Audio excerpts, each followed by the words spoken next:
Megastar Sharon Cuneta said that Kapamilya primetime action star Coco Martin is a genius.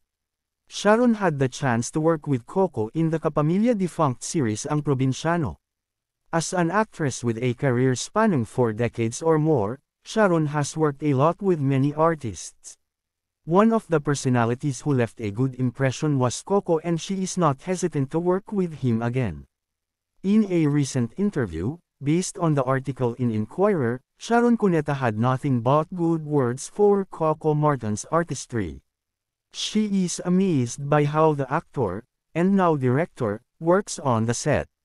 Nakakatuwa si Coco. Coco is a genius in the real sense of the word. I never worked with someone I was so amazed by, like in Jay's Ang Probinsyano, the seasoned actress said.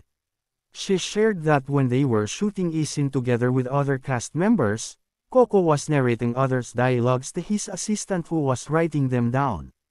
Siya ang direktor, siya ang artista, the megastar added. Sharon admitted that she has a hard time juggling her work as an actress.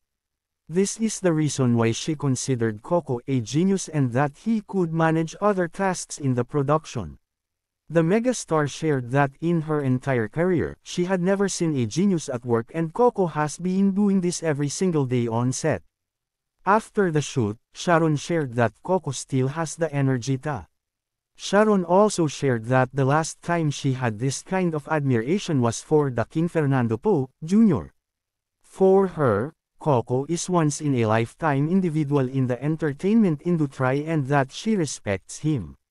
Sharon Cuneta also expressed that she is willing to join the cast of Batang Quiapo, Coco Martin's current primetime action drama series.